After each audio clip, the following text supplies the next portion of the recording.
Johonna iba afaba wapau 18 suba saruk.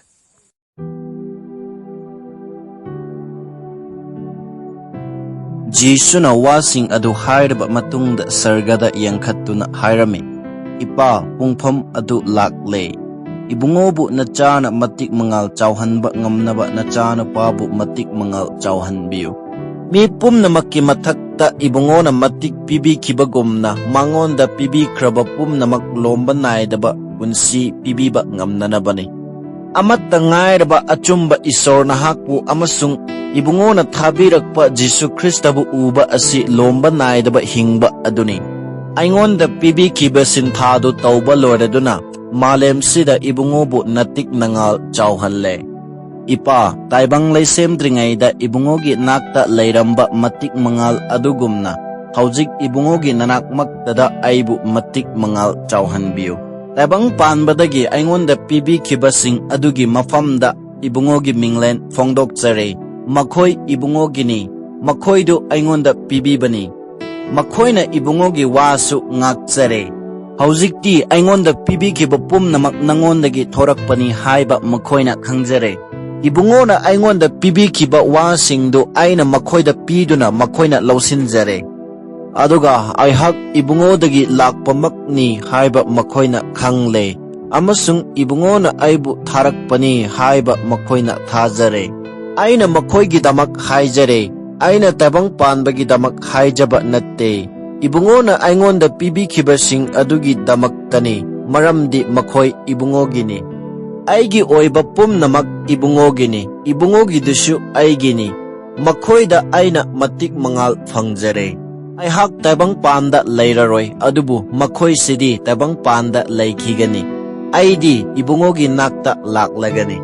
Sengthoiraba ipa aikhoina amatta oiba gumna makhoisu amatta oiba ngamnanaba ibungona aingonda pibi krabasing ase nahakki mingda ngak senbiyu.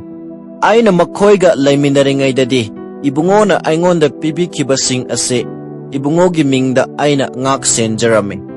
Amasung sastragi wadu thungnanaba amangbagi machanupadu nattana makhoigi maraktagi amafauba mangde. Haujik aihak ibungogi nakta halakadaure. Aigi harauba makhoida mapung phana lainaba wasing ase aina taibang panbada haikre. Aina ibungogi wa makhoida pikre. Taibang panbada makhoibu tukatjare maramdi aihak taibang panbadagi nattabagumna makhoisu taibang panbadagi natte. Makhoibu taibang pandagi puthokpinaba aina haijaba natte. Phattaba adudagi ngaksen binaba aina haijabani. Ay tabang panbagi nattabagumna makhoi tabang panbagi natte. Makhoibu achumba aduna sengdokpiyu. Ibungona haki wadi achumbani. Ibungona aibu tabang panda thabirakpagumna makhoibusu aina tabang panda thare. Makhoina su achumbada kathokchanaba makhoigi maramgidamak ay isa ithantabu kathokchai. Makhoi asi khaktagi aina haijaba natte. Makhoigi wa taraga aibu thajarakadawbasing adugi damaktashu aina haijabani. Makhoi pumnamak amatta oiduna ibungo nahakna aingonda leiba aduga aina nangonda leiba gumna.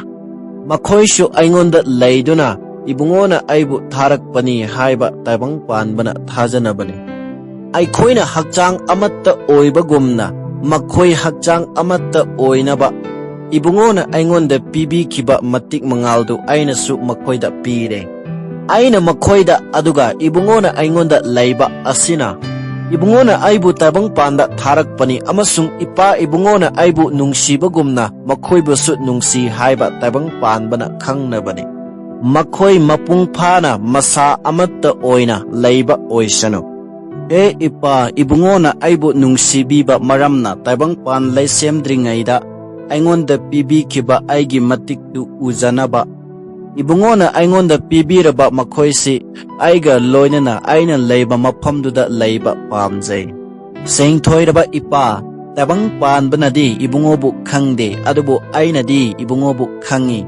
Makhoising asinasu ibungona aibu tharakpani haiba khangi. Ibungona aibu nungsibiba manungsi adumak makhoida leiduna. Aina makhoida leiba yanaba aina ibungogi minglendu makhoida khanghanle amasung khanghankigani.